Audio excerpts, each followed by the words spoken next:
نحمده ونصلي على رسوله الكريم اما بعد باب ما جاء فی ما یجوز للموصی فی ماله. یہ باب ہے وصیت کرنے والے کے بیان کے اندر کہ جو وصیت وہ کر سکتا ہے، وصیت کے جواز کے بیان کے اندر اپنے مال کے اندر.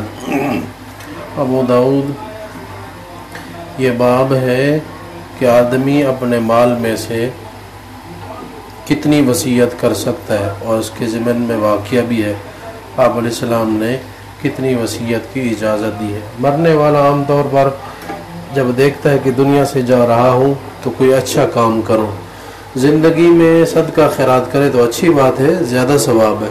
موت کے وقت صدقہ خیرات کا ثواب کم ہو جاتا ہے، اور بعض صورتوں میں تو بہر خیرات زیادہ جائز ہی نہیں، اس لیے کہ ورثاء کا حق ہے.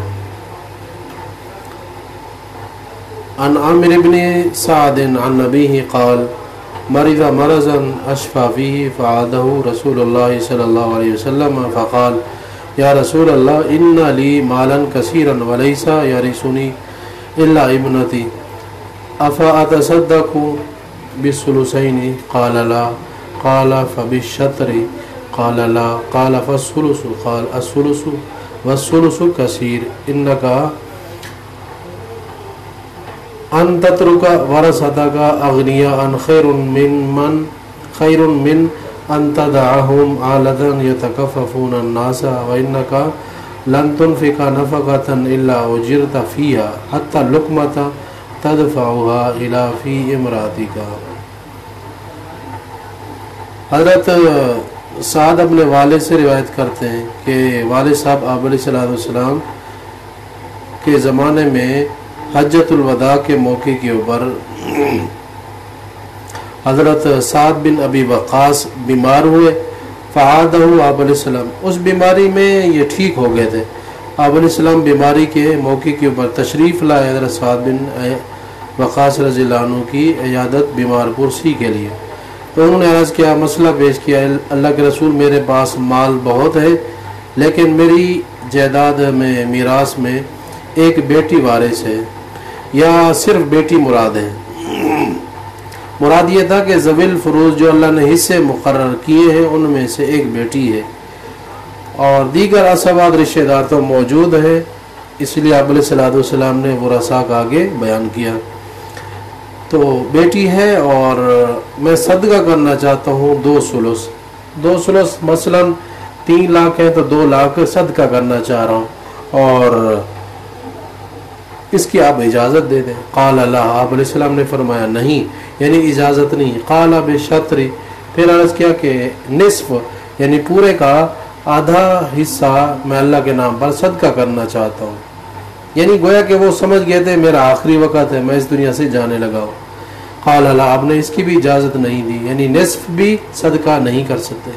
قال فالثلث قال الثلث والثلث کثیر آپ نے فرمایا ہاں 1/3 یعنی 3 لاکھ ہے تو 1 لاکھ صدقہ کر سکتا ہے. اور والثلث کثیر اور ثلث یہ بھی زیادہ ہے، یعنی 1/3 بھی مثال کے طور پر 1 لاکھ بنتا ہے، 3 لاکھ کا 1/3 بھی زیادہ ہے. اس لیے کہ تو اپنے ورثاء کو غنی چھوڑے، مالدار چھوڑے، یہ زیادہ بہتر ہے کہ تو ان کو فقیر چھوڑ دے اور وہ لوگوں کے آگے ہاتھ پھیلائیں، لوگوں سے مانگتے پھریں. وَإِنَّكَ لَن تَنفِقَ نَفَقَةً إِلَّا أُجِرْتَ فِيهَا اور یہ کہ تو جو کچھ بھی خرچ کرے گا اس کا اجر دیا جائے گا. یہاں تک کہ آپ نے فرمایا ایک لقمہ بھی اپنی بیوی کے منہ کے اندر دو گے تو اس کا بھی اجر و ثواب ہے. یہ تو ایک مسئلہ ہو گیا کہ 1/3 کی اجازت ہے، اور اپنے مال میں سے ایک حصہ 1/3 اللہ کے نام پر کوئی بھی کام کرنا چاہتا ہو.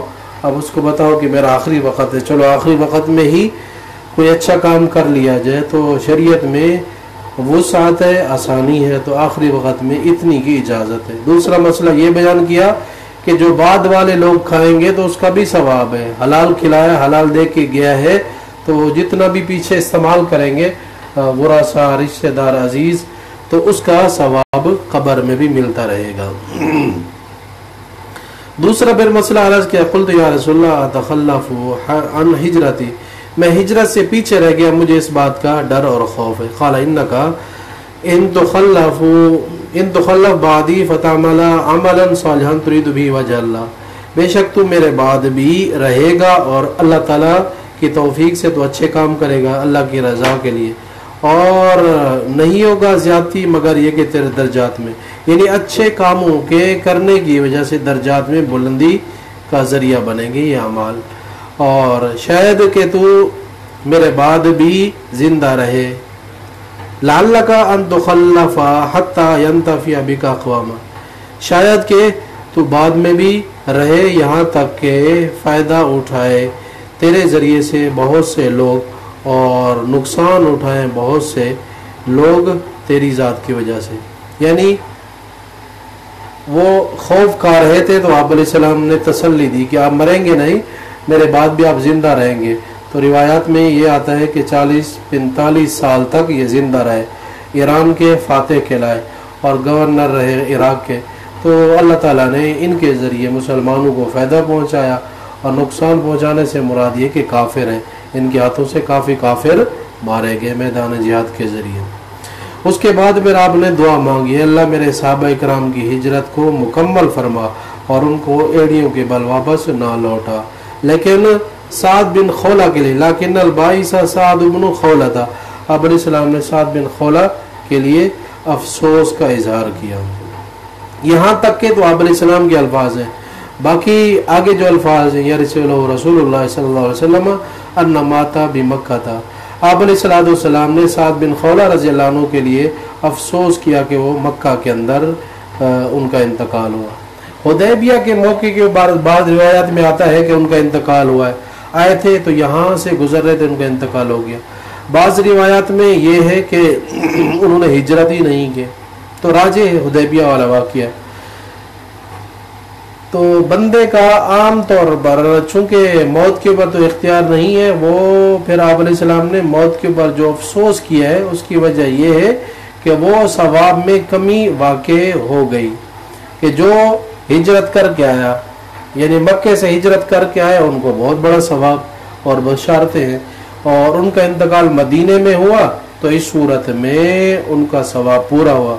اور جو دارالاسلام میں بننے سے پہلے یعنی پہلے تو مکہ دارالکفر تھا، اس موقع کی وہ ہجرت فرض تھی، جب دارالاسلام بن گیا اس کے بعد پھر دارالہجرت نہیں کہلایا بلکہ وہ دارالاسلام بن گیا۔ اب اس کے بعد پھر اگر یہاں کوئی آتا ہے تو اس بندے کے ثواب میں کمی واقع نہیں ہوگی، لیکن یہاں جو آپ علیہ السلام نے افسوس کیا تو صاحب زیر مکمل ثواب کے اعتبار سے افسوس کیا ہے کہ مکمل پورا ثواب ان کو ملتا کہ اگر ان کا انتقال مدینے میں ہوتا۔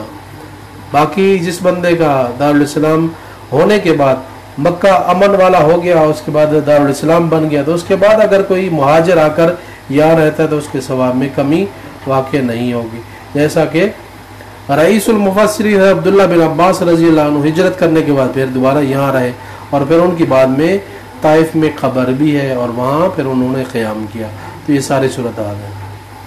تو یہاں مرنے والا وصیت 1/3 میں کر سکتا ہے، اور 1/3 کی بھی زیادتی کا اشارہ آپ علیہ السلام نے دیا کہ 1/3 بھی زیادہ ہے، تو اس سے کم میں کرے تو زیادہ بہتر ہے۔ آخری حد 1/3 ہے، 1/3 اپنے پورے مال میں سے 1/3 حصہ خیرات کر سکتا ہے، لیکن شرط یہی ہے کہ وہ 1/3 بھی ورثاء میں نہ ہو، ورثاء سے ہٹ کر کوئی خیر کا کام کرنا چاہتا ہے تو 1/3 مال خرچ کر سکتا ہے، اور ورثاء کو تو ویسے بھی اللہ نے حصہ جو دے دیا اس سے ان کو ملے گا۔ السلام علیکم۔